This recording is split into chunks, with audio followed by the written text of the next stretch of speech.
First of all, a very, very warm welcome to all the new subscribers that joined this channel this summer. In July, there was another explosive growth in which my subscriber amount doubled from 15 to 30,000. The first explosion took place earlier this year. I made videos for years, and early 2020 I had almost 5,000 subscribers, and now we're at this amount. It's amazing. Also a big welcome to my long-time subscribers. I'm very glad you're still on board. Thanks to my patrons who support me financially. Special thanks to Peter King, Celine Collineau, Tanya Dixie, Henry Clarkson, Rob Park, and RL. Now, if you have $1 to spare, you can make a pledge. And if you have $2 to spare, you can also make a pledge and watch my graduation film, which I made in 2013 and that I wrote and directed, and it's a short film about Dutch soldiers in a trench waiting for the attacking Germans in May 1940. So if you want to see this film, go to my Patreon page, links are below.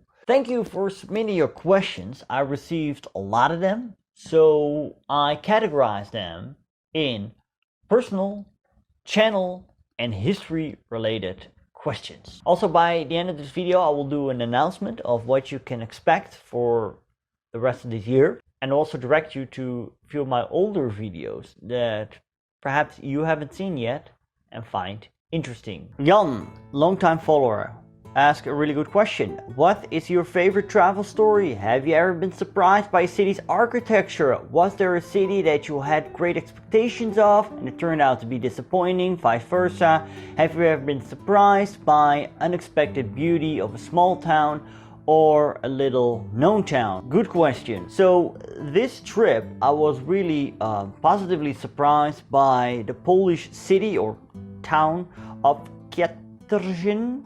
Used to be known as Rastenburg, located in former East Prussia. And what I already liked was when I get out of the train, I thought the old name was also on the building of the railway station, and the architecture have been reasonably preserved of the city.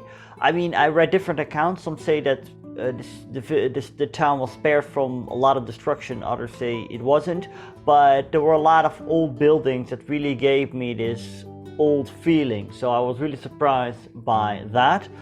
I was a little bit disappointed by the city of Dresden in East Germany.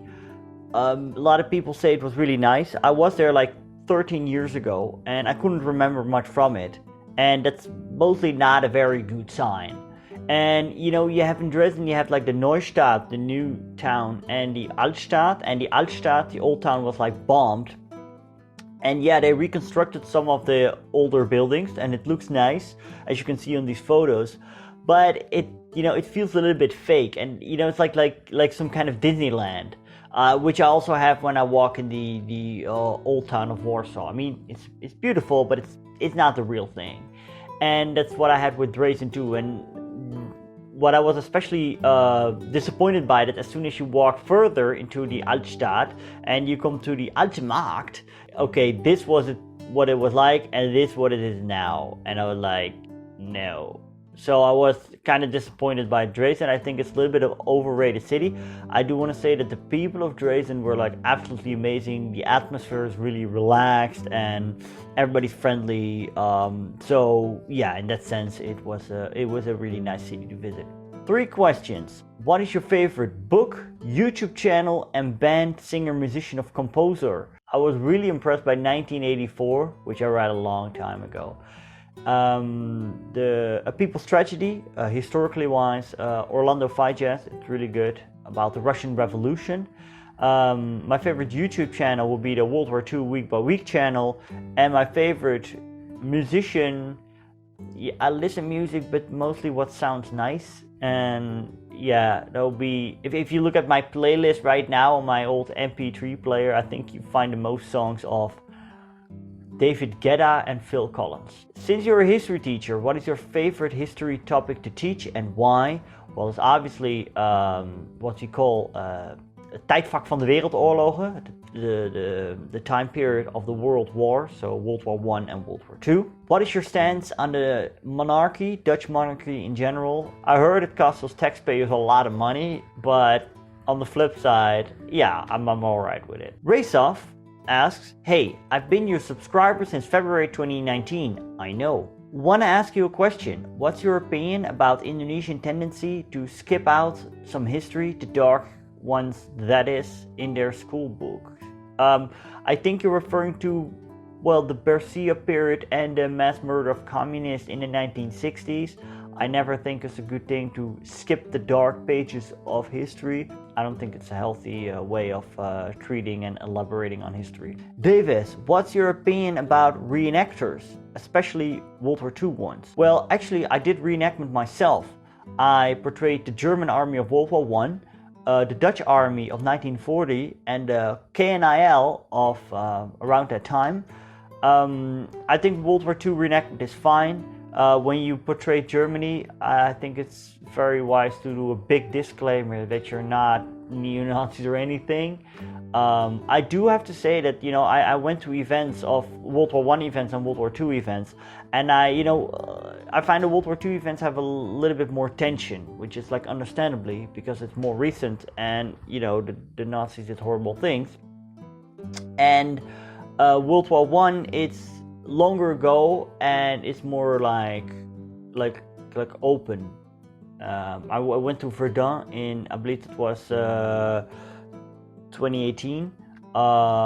Yeah, it was just amazing to be with all these people portraying like all kinds of groups, you know, French people portraying the Germans. There's like people that came all the way from Poland, people that came all the way from Russia to portray the Russian army. Just amazing. Kaiser, please tell me, who are you and your childhood stories? And another person asks, was your life great when you were young and had ambitious plans for life? I remember my childhood was fairly good. I was born in Roosendaal, 1986. We lived in a house, in a house from, I believe, the 1920s. I had a good time, played a lot with friends outside, did a lot of gaming on my N64, which I still do, by the way. And when I was younger, I actually always, I don't know what, I always wanted to be a teacher, and later I wanted to become a film director. Simply, how are you doing? That's a good question. I'm doing good. I'm doing very good. See, we're living in strange times. I'm really happy. I'm actually grateful that I was able to travel. I couldn't go to the Kaliningrad Oblast, but hey, I went to see a lot of other cool places. This week, actually, I'm going to teach again. And I'm curious how it's going to be. I'm really curious, but I'm also looking forward to it. And I'm also looking forward to release the videos that I shot this summer. Where did you study history? In Rotterdam, on the Erasmus University. Why did you choose to become a history teacher? Simply, I like history and I like to teach, so that's basically how you combine it. The game Twins, if you can meet someone from history, who will you choose? I would like to meet somebody that we still have questions for, right? Like there's like persons that died and we can never ask him or her, hey, what about this? What about that? Perhaps like these totalitarian dictators, like, and then put them in a chair and then just like analyze the hell out of them. Will you ever make a video about the Flemish Waffen SS division? Yes. The 1961 West Papua War, please go more into that. And why did the Dutch let Dutch Guinea go? I talk about that in this video. You can find a link in the pinned comment down below. What is your inspiration to have this YouTube channel? Well, I studied history, I studied filmmaking, and I studied teaching history. Well, combine this and there you have History Hustle. One of the biggest, if not the biggest enthusiastic follower of this channel, the one and only Luxembourgish Empire. He asks, on average, how long does it take to make one of your videos? And I'm really happy that you ask this question. So in short, it takes me 5 to 10 hours to produce one video. Research, writing, recording, which mostly goes fairly fast, and then the editing, which takes a lot of time, especially if there's animated maps in it. I get a lot of demands, well, questions or requests, but sometimes it comes across as a demand. People who say, make a video about this or make a video about that. So what decides me to make a video about it? Because I have to put at least 5 hours of my life in that video. Well, the most important aspect is, am I interested in the topic? If the answer is no, the video most likely will not be made unless I have compact research material, so I can do the research relatively fast, or the fact that I think it will drive a lot of views.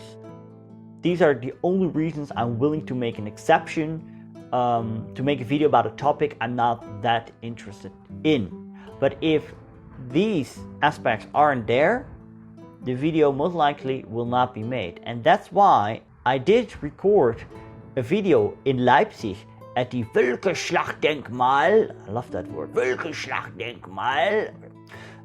I did record a video there, the monument that is dedicated to the Napoleonic 1813 battle. Yet, it's not about the battle. It's about a forgotten World War II battle. Because I'm simply not that interested in Napoleonic history. On top of that, there are other channels who had made amazing, in-depth videos, great content with animation and all that kind of stuff. So then I'm also competing against these channels with my Napoleonic content. I sometimes have the feeling that people think I can just pull videos right out of my, like that. And it's not like that. And, you know, there's many requests, there's a lot of people that want me to make stuff, and a lot of stuff actually will be made. But to all those who want to see that stuff, I'm saying, please be patient. Since you're almost finished with World War II, could you make an episode of the Allied occupation of Germany, Italy, Austria, and Japan, and maybe also about the Soviet occupation of Eastern Europe? Well, let me tell you this. I'll be never finished with World War II. Speaking of these topics, there is a video that I already researched. I still have to shoot it, about the Allied occupation of Germany after World War II. These other topics, I might dive into that in the future. Can't say when. Which video of yours is your favorite and why? Keep up the good work. Random person, thanks. The Japanese invasion of the Dutch East Indies. Why I had so much fun with making this video is that we did some reenactment scenes in a botanic garden of the Utrecht University. So I had some friends. We dressed up, walking in the tropical bushes and stuff like that. Yeah, I had great memories of making that video. So that will be my favorite one. Steve asks, what country do you want to travel to the most and shoot a video there, and why? Well, that will be the Czech Republic, and specifically Prague, because there's a lot of content, forgotten World War II battles, countries World War II, short-lived states, that I want to shoot there. And I might go to Prague this autumn if all goes well. So I hope you're looking forward to that. History related. Did the Dutch forces in the Netherlands ever cross the border in Germany in 1940? I heard that reconnaissance did, but I have no real information, and neither have I. I read an extensive book about this and I didn't find it, so I don't think it really happened. Why did the Germans declare war on the US? Could they just have not? From what I know is that Hitler did this in some kind of emotional, irrational decision. He didn't, he just declared it after the Japanese struck Pearl Harbor. I don't know the exact details. If you have some more information on that, leave it down below. How close were the Germans developing the atomic bomb with the uranium project? Not far, as far as I believe. Always actually curious about the effects of the last-ditch weaponry and wonder weapons like the V2 and how it impacted the war effort on the German side. I believe you have seen the 2 videos I made about that. They'll be in the pinned comment below. Eventually they prolonged the war. That's basically what happened, and the V2 spread a lot of fear also in the Low Countries. I remember like my grandparents, they talked about that because they were really frightened for it, because it was a huge rocket that could just like strike and obliterate a whole neighborhood. What are some books or movies recommended about Netherlands during colonial era from Dutch perspective? Of course. Okay. Yeah, movies. Well, about the Dutch East Indies, the movies that I really like are Dutch movies. They are Max Havelaar, Oeroeg, and Gordel van Smaragd. I have no idea if you're Dutch speaking, perhaps you can get your hands on it. If not, good luck. And there will be another Dutch movie coming out in 2020, I believe on my birthday, called The Oost, The East, which will be about the Indonesian War of the Independence from the Dutch perspective. So I'm really looking forward to that. And I have some books also here on the screen you can check out, but I believe these are only Dutch, so I'm not sure if you can understand that. How Japan managed to successfully invade Malaya in World War II. They didn't attack Singapore head on, and they landed on the beaches further up north. I made a video about that, so please check it out if you haven't already. He asked, how did the NSB came to exist? Well, I just got this book and it's this big. So, the good news is, yes, there will be a video about the NSB, probably more. The bad news is, I still have to read this, so it might take a while. How do the Dutch view the Cold War? Were they willing partners in NATO, or did the people feel more closely aligned with the Soviets? First of all, the Dutch government was on the side of NATO, but the Communist Party in the Netherlands was there. And back then, the horrors of communism weren't that well known. I do know that I believe the main office of the Dutch Communist Party, that was Felix Meritus, was attacked after the Hungarian uprising was crushed by the Soviets. So there were definitely anti-Soviet sentiments. What was the role of the Dominion of Canada? Was it just supplying, fighting in minor skirmishes in the Pacific, or am I missing something? Canada liberated the Netherlands for a large degree, so you can check that out. I made a video about it. I'm not sure if the Canadians also fought in the Pacific, because in the Pacific, I believe from the British side, it were mostly like, well, the British, the Australians, and the Indians fighting. So I'm not sure if there were Canadians in the Pacific. I don't think so, but maybe there are. If that's the case, leave your comment down below. The battalion of Indonesian SS that fought to the last man in Berlin as Berlin fell. Do you know anything about that? Honestly, no.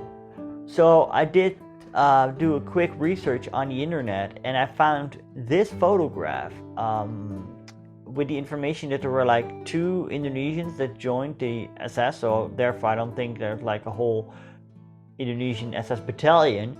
But these were most likely Indo-Europeans that were living in the Netherlands, or were in the Netherlands when the Germans invaded. I do know that NSB foreman Meinoud Ros van Tonningen was born in Surabaya and also had was also partly Indonesian. So that's as far as I know. Can you give a short explanation about the Nazi resistance after World War II? I still have to dive into that. I know there was this Operation Werewolf where they wanted to perform guerrilla activities behind the lines, but this mostly died down. I recently saw this movie. It's called The Aftermath. I'm not sure. I'll put it up here. And then you see some former SS boys performing resistance activities, but I do not believe that these were widespread, so I think it was fairly small. The local LT, also I believe a long-time follower. Why did the Dutch reorganize its remaining overseas possessions in 2010? And well, he basically explains it down below, and what was the reaction back in the Netherlands proper. I think that most Dutch people didn't really care that much. First of all, the possessions are very far away. Also, they're not economic important for the Netherlands. It's more like they cost the Netherlands money. There's not a lot of people living there. So it's like these small islands that, still remain part of the Netherlands and are that to a certain extent as of today. Do you think the French resistance was overrated? Overrated in what sense? If you can compare it to the Yugoslav partisans, perhaps yes, but if you compare it to the Dutch resistance, well then no. I mean, France is bigger, obviously. What was the role of British India in World War II? Well, basically they did supply a lot of soldiers to fight against the Axis powers in Africa, Italy, but also the Asian theater of war. British India was actually invaded by the Japanese, Imphan and Kohina, I believe. We'll post it here. But then the Japanese were driven out. Bengal, which was part of British India, suffered a horrible famine. I don't know the exact numbers, but a certain amount of Indians also joined the Germans in their fight and therefore became Axis powers. Definitely a topic for the future. Is there any Polish SS or Legion fighting for Germany? No. The Germans themselves really said okay, Polish people, we're the oppressor and you're the oppressed. Were there Polish collaborators? Yes. There was such a thing as the Blue Police. I talk about that in this video. Anti-Semitism was also widespread in Poland. There were Polish people that ratted out Jews. I mean, there were also Polish people that saved Jews, but there were also, Polish people that collaborated as such.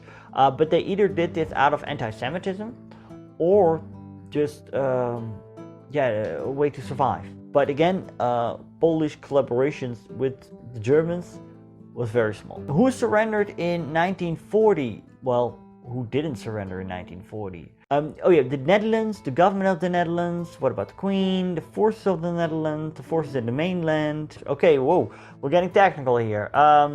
Well, the government fled, so the government became the government in exile, and so did the Queen. The Dutch armed forces, they surrendered. Some of them did manage to go to England, and therefore they eventually became part of the Princess Irene Brigade. As for the Navy and the Air Force, I get a lot of comments. They say that I have to talk more about that. I'm not a big Navy and not a big Air Force guy. I believe the Navy just also got away, or most ships did. The Air Force, I cannot tell. So I hope that answers your question a little bit. And how's the situation with the other Axis powers? Well, it's a really broad question. Please keep an eye on the channel. More content about other Axis powers will be on it. Did Dutch exiles fought in North Africa and Italy? No, I don't think so they did. Maybe some did. Again, if I'm mistaken, right? If I'm mistaken, let me know in the comments. Piet Hein. What are your thoughts on the Mongol Empire and Genghis Khan? Well, I actually made a video about that. So I recorded that in Mongolia. So please check it out. What do you know about Brazilian history outside the Dutch occupation? Well, the Dutch, they occupied, colonized, as you will, or basically took over a colony of the Portuguese, which was a part of today's Brazil. This was actually for a period of, it was somewhere in the 17th century, a few decades, so not that long.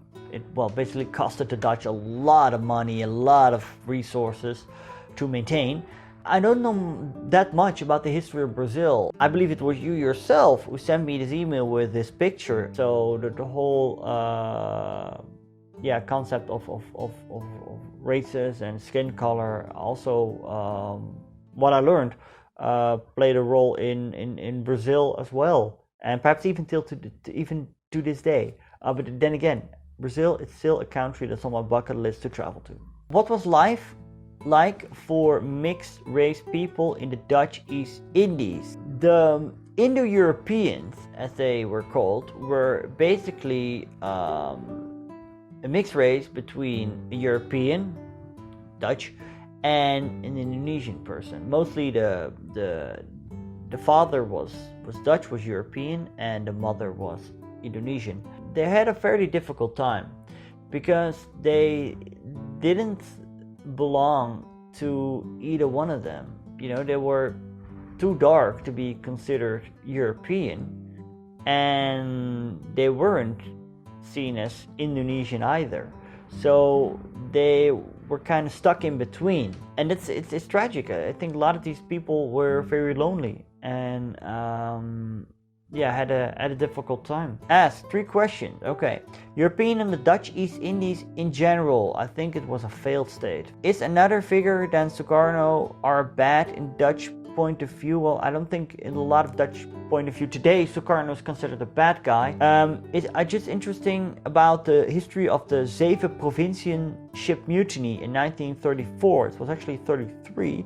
I talked about that in one of my videos, this one. This summer I recorded 17 videos during my trip through Poland and Germany, and these videos will be released in the upcoming 2 months. These videos are a bit shorter, 5 to 10 minutes, so I will resort to a 2 video per week upload schedule, and after this I will continue with the History Hustle at Home series. I will talk more about Dutch volunteers in the Waffen-SS and World War II in the Netherlands, and also most likely I will talk about Russian volunteers for the Germans. So there's a lot of cool stuff coming up, but you know, there already is a lot of cool stuff on this channel, and for those who joined the hustle only recently, there's a lot of cool videos you might haven't seen yet, because there's over 250 videos on this channel. Want to have an overview of the chaotic aftermath of the First World War? You can click right here. If you want to know